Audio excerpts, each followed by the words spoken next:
I sang that song for more than 60 years, a song of praise to Joseph Smith, the prophet of the Restoration and founder of the LDS Church, the church I served as a bishop for 5 years.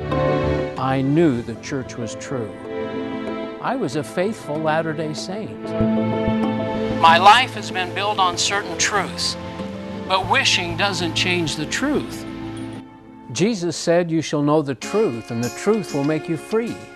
When I finally learned the truth about the real history and doctrines of Mormonism, I realized that I was following the gospel of Joseph Smith and not the gospel of Jesus Christ. I have come to learn that many others have made a similar journey out of the bondage of religion and into an authentic relationship with Jesus. And that's what this show is all about. Courageous people who want to share their story, hoping that you, the viewer, will discover the same new life in Jesus. So if you're a Latter-day Saint who is struggling with questions or seeking a genuine encounter with the Savior, we invite you to join us tonight. We have a joyful message that we want to share with you.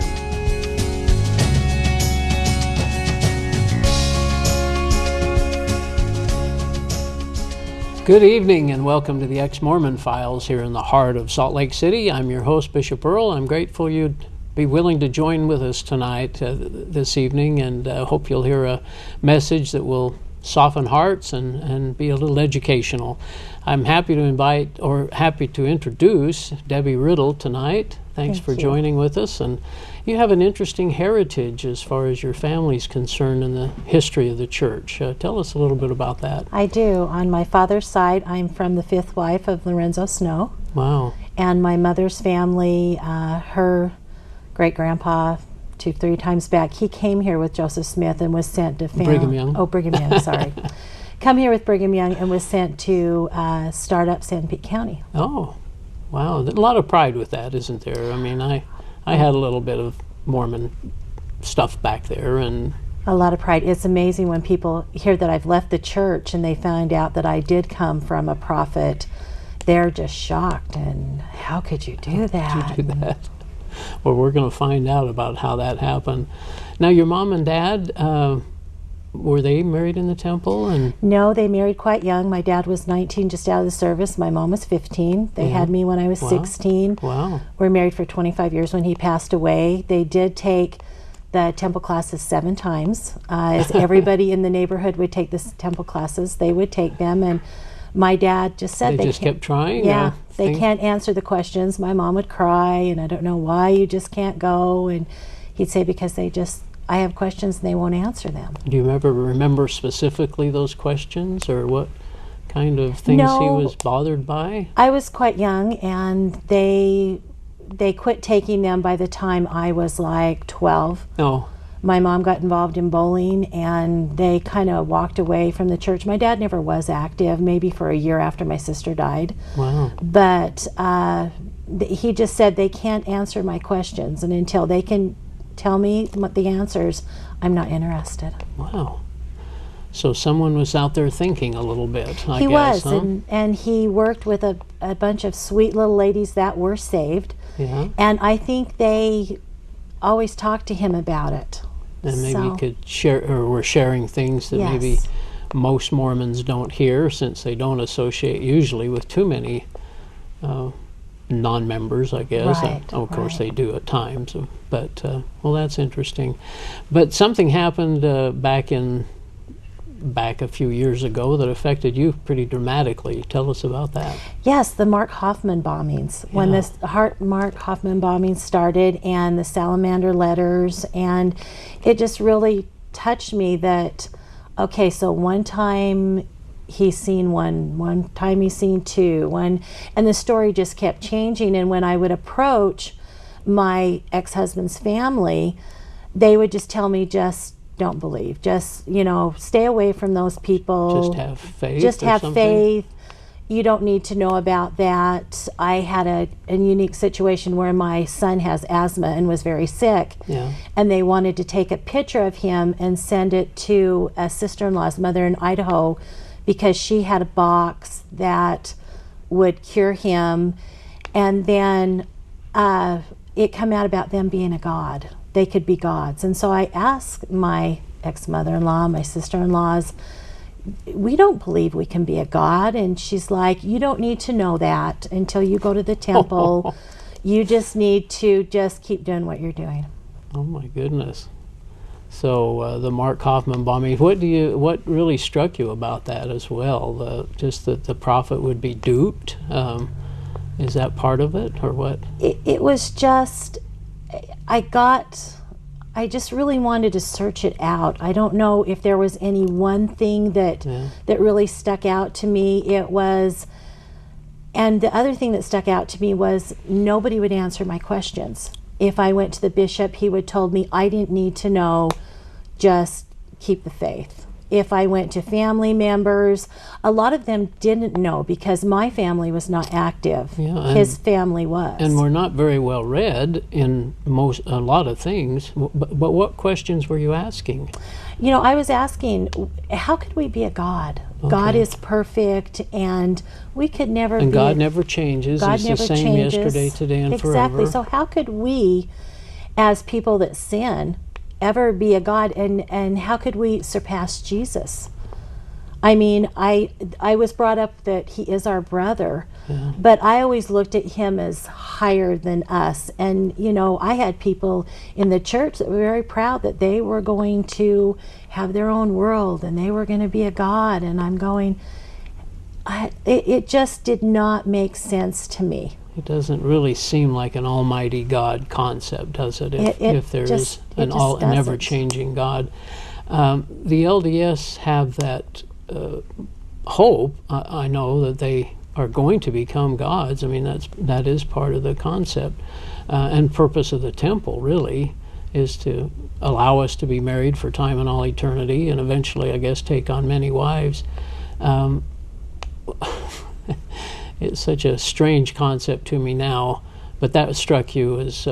It did, and when I started studying, I was actually recently divorced with 4 little rugrats, and met a really nice man at the bowling alley. I'm a bowler. Yeah. And he... Like Mom, huh? Like Mom. Okay. It's in our family, and we started studying. We just really hit it off, and I wasn't going to become a Christian, and he wasn't going to become a Mormon, and we had to work this out or go our separate ways. And so very lovingly, he said, let's just start with the Bible. And when we're done with the Bible, we'll go to the Book of Mormon.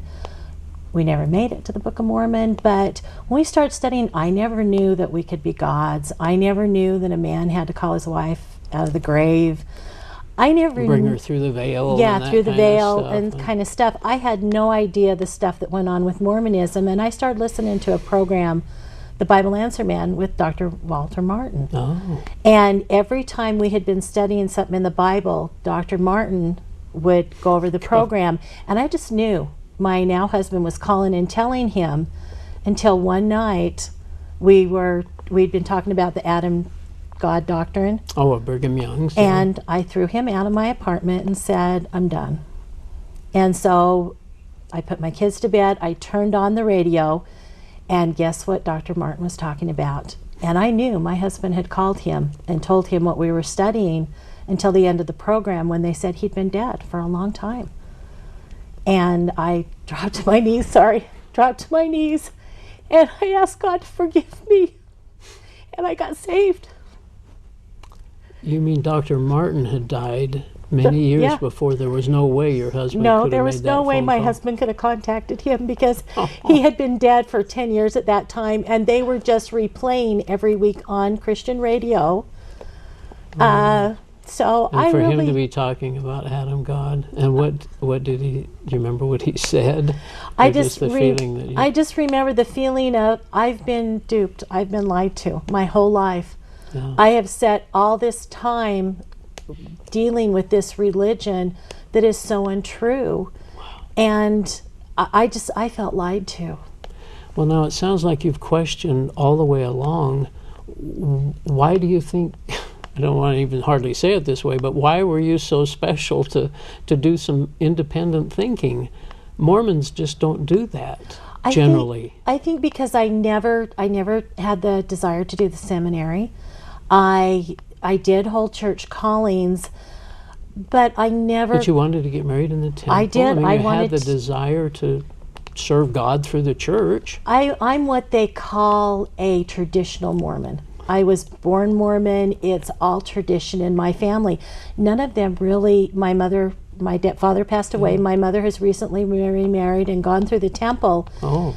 And with her new husband, and when I bring things up to her, she doesn't want to talk about it. No, that's what I'm saying. I mean, you just are thinking. It's just amazing. You know, once I started reading the Bible, I was like a sponge. I just sucked it up, and things that I really thought Mormons believed, Christians believed, not Mormons. Right. And so it was amazing to me to be saved by grace, to a free gift, all because of what he did, and to come to the realization that Jesus of Mormonism is not the Jesus of the Bible. And even President Hinckley says that, doesn't he? That's not the Jesus we believe in. That's not the Jesus we believe in. And for somebody to so willingly go to that cross and die for me because I'm a sinner and I'm not worthy. But for him to willingly go and do that so that he can, when I do die, he can go to the Father and say, listen, she's okay. I died for her. She believes in me and what I did for her. Yeah, Mormons just don't have that. So why are they missing that? They're not reading the Bible, for They're sure, not reading generally. the Bible, and they're not... I have a theory, don't check your brain at the door. You know, check it out. Be brave enough, if something doesn't seem right, to check it out. And check out every avenue. I praise the Lord for Sandra and Jerry Tanner. Yeah. They were such... when I did start reading stuff, and when I was confused, my husband would take me down there, and we love old houses. Yeah. And she was so sweet. She opened up her home to us and took us into her parlor and really sat down and explained things to us. And she said to me, Debbie, check it out. Don't trust me, don't believe me or anything. And everything they do is a copy. Whatever they do is a copy of the original. It's not in their writing. So it's not that they're writing something down. You could go back to where Joseph Smith was in jail, and you can get the same thing in transcript that they have. Yeah. So. Well, and it's nice to know that you're not alone, isn't it? It is nice to know, and I was so lucky when I did get saved and my husband and I got married. We went to a cute little church, and the pastor's wife took me underneath her wing. Yeah. And just mentored me, and because I didn't have anybody to go to. Yeah. And said, you know, it is a feeling of loss, Debbie. It's like somebody's died. You've lost that relationship with the LDS Church. But she said, you know, there's that relationship with Jesus. Yeah. Yeah. And that's so joyful. It is so joyful. And it's, you know, because your family walks away from you, your children walk away from you. Have you experienced that then? I have. It was very hard. I was very close to my mother. My dad died when I was 24. Yeah. She remarried quite fast after that. And you said in the temple. And she did remarry in the temple. Yeah. And it was very hard because we'd been very close, and all of a sudden I was cast off because I refused to believe. And here you are, a closer relationship to God than ever before. Feelings about Jesus and the Bible that are so sincere and heartfelt, and yet you're what? You're lost. And you have to have seen the difference in me. You'd have to have seen the joy, because I beamed with joy. I looked different. I acted different. I was you talk about a new creature. I was a whole new creature. And it was quite obvious. I would have people come up and say, there's something different about you. My own mother would say, I don't know what it is, but there's something different about you. But when you try to tell them, or to share anything, you know, to share and to, you know, this joy is free. They don't understand grace. No, it's all about works. You know, they don't understand the Trinity, which is so important. Yeah. And so it's been a journey. It's been a great journey. Sorrows, but it's been a great journey. Would you do anything differently as you exited the church or interacted with family? You feel like you dealt well as best you could with them? I dealt the best I could, and the big thing is not to give up on family members. No. you know, to keep you win more people by your walk than you do your witness sometimes, I think. Oh, sure. You know? Well, and being able to share and maybe make them think. I mean, that would be a hope that they will, that in God's time, that their hearts will be softened and touched. And yeah. It is, and I've had the pleasure of, on three loved ones' deathbed, bringing them to Jesus. Oh. And you think, oh Lord, why did you have to wait till now? But, you know, just to know and to have that, just that, I know they're going to be in heaven when I get there. Yeah. And to be able to have the privilege of being that witness for the Lord, letting you speak, letting him speak through you. Yeah. It's just an amazing thing. And if anybody would have ever told me my grandpa would have come to the Lord, I would have said, there's no way. But I did have the chance to go up and witness to him before he died. And he told me, I'm ready. I'm ready. Wow. So what a Jesus. marvelous, to let the Lord, to be his voice and his vessel is something I would never trade. Yeah. Well, I really appreciate that, because I never really had any appreciation for the I was going to say witness on the cross, but the fellow that was crucified with Christ, his last deathbed repentance, you know, that never meant anything to me, and I felt like it was false. It didn't have any value. But to turn your life to Christ is a moment's decision, isn't it? I mean, it's almost like your eyes are cleared for the first time in a moment. They talk about scales falling off your eyes, and it is so true. It's just so true. And the joy that it brings you, even when you go through hard times, you always have him in that direct line. You don't have to go to anybody else. Yeah. You just hit your knees, and it's like, you know, Lord, I need you here. And he's never late. Not once in my 24 years has he ever been late. Isn't that joyful? It is joyful. How's the Bible meant? A little different now than you're saying. Had you ever read it before? I tried. I didn't understand it, and I started with John. Yeah. And it's so true. Even a child can understand it. And now to sit and read it, and I've had a few people I've witnessed to at the bowling alley. Yeah. That I just take out my Bible and copy it on the copy machine and highlight it and say, there you go. It's right there for you. Wow. So it's been a great experience. Yeah. Well, so the moment you backed away from the Mormon church, can you remember that? And you kind of said, okay, this just can't be true. What was that moment like? It was, I have to admit, it was scary. It was scary. Because that's all I knew from the strong background and the thought of losing my family, and I was in this new relationship and my children and everything. But are they active, I guess? I have a son that's a pastor. Oh. And we have a few that are not saved, but we have some that are.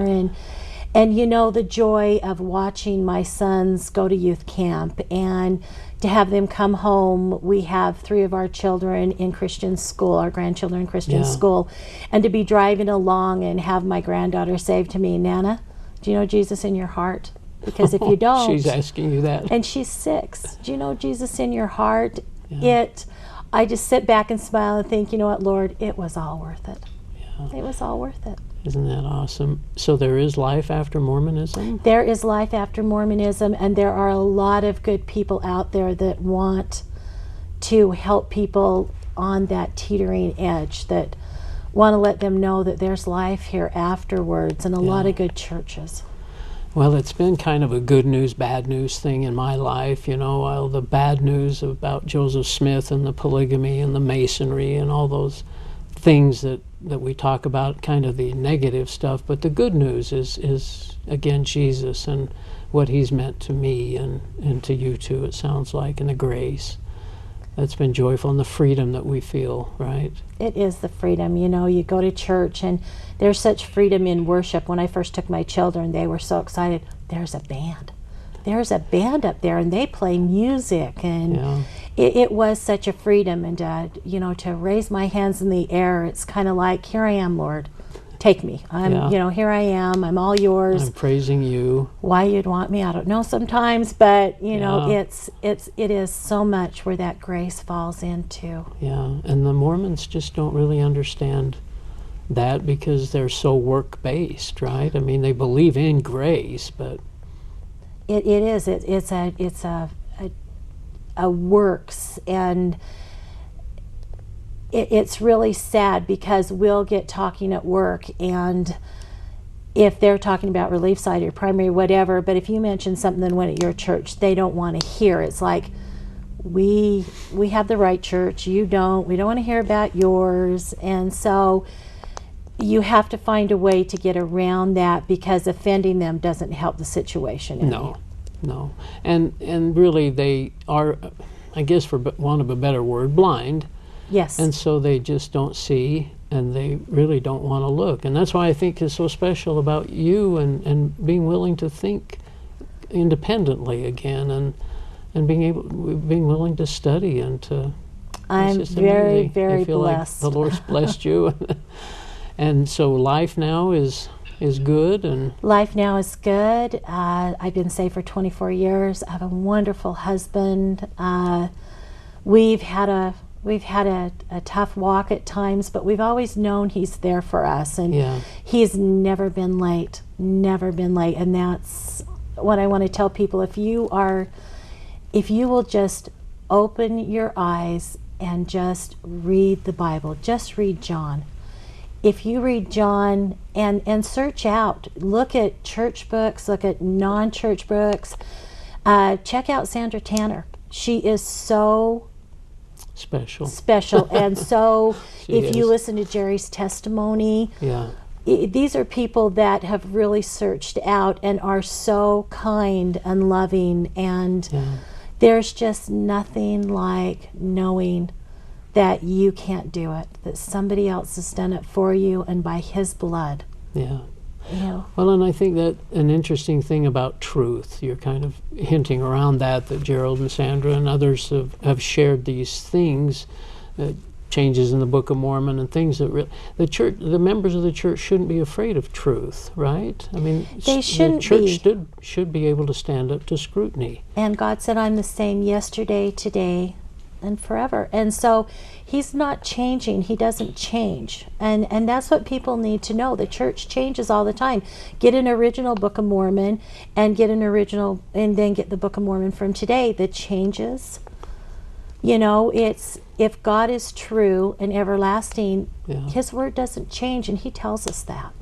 Now, you mentioned at the very beginning this concept of us becoming gods. I guess that concept has changed for you now. Yes, it's something I never believed before. So when I found out Mormons believe that, I was shocked, because I just knew God is almighty. So how could I, as a person, and I've sinned, ever surpass him or Jesus? Yeah. Because Jesus never sinned. Well, and all of our scriptures, the Bible, even the Book of Mormon and other things, tell us that God is the same yesterday, today, and forever, and we somehow have plugged him in to become, that he was once a man, and that we can become like him. Doesn't make any sense. It doesn't make any sense. And if Mormons will compare all of their books, their Pearl of Great Price, their Book of Mormon, their Doctrine and Covenants, a lot of times they contradict each other. Oh, absolutely. And it should never. If it's true, the Bible does not contradict itself. You can start in the New Testament and go back to the Old Testament, and it's like a glove. It all fits together. Yeah. Well, in fact, I remember one comment that Sandra Tanner did make, bringing her name up several times, but she said, well, the Bible and Jesus were here first. Everything that Joseph Smith did should have been compared against the Bible against Joseph Smith, rather than comparing the Bible against what Joseph Smith brought forward. And it's such a truism there that they were here first. We should have judged all that by what the Bible says. And Jesus, I guess prayers are a little different now. Very, very different. And I can be honest with you, I didn't pray much as an LDS person. I didn't. But I find myself now, on my way to work, my whole conversation's with the Lord. Yeah. And it's like talking to my Father. It's Yeah. It's very So different. You know, it's praying for my husband, praying for me, praying for my children, just praying, Lord, let me be the person that you've called me to be. Did you ever get the feeling the prayers were hitting the ceiling and not going anywhere as a Mormon? They were just repetition, and I hated fast and testimony meeting because they all said the same thing. I know the church is true. I have the burning in the bosom. I know Joseph Smith's a true prophet. I went on vacation last week. You want to hear about it? But there was never... And I'm going to tell you whether you want to hear about exactly. it or not. And so I have to be honest, I was very active growing up and young, but I skipped that meeting. I hated it. To me, it was nothing. It did nothing for anybody. Well, when I started learning about the changes in the Book of Mormon and the different versions of the first vision, and I would sit there in fast and testimony meeting, and people say, I know the Book of Mormon is true. I know Joseph Smith's a prophet. And I'm sitting there thinking, you don't really know that, because if you knew what I know, and I was still thinking I was a good member of the church at that point, if you knew what I've learned, you couldn't say that, because it's not what you think it is. Anyway, it helped me come out. It is, and I went back to a good friend's service at the ward where I spent most of my life at, and it was a feeling of death. I thought, these people are all dead. They're all dead, and there is such joy and such freedom out there. I just want to stand up and scream, hey, you guys are missing it. You're missing out on all this. You're blind and you're just not seeing, but you don't know it. It's just amazing. I know Mark Twain said once that it's easier to fool people than it is to tell them they've been fooled. And, that's very true. And I guess you've experienced that too. We just can't seem to get through to people if they don't want to listen. Well, Debbie, our time's just... Wow, that went by fast. Seconds left. Any last sentence to the LDS people? Study? Read? I just study, read, seek it out, pray. Really, really say, Lord, I show me. Truth has to show me. If up. Mormonism is true, show me. If Christianity is true, show me. Yeah. And be willing to listen to his voice. Well, thanks, Debbie. I appreciate you Thank coming you. down, and what a wonderful story you've had. And I'm so great. Aren't we grateful that God has touched our lives and allowed us this freedom and this insight to fall on His grace and His sacrifice for us, be willing to come here. And so, Debbie, thanks so much again. Thank you. Thanks for having me. Appreciate you watching tonight, and we hope you'll join us again. Good night.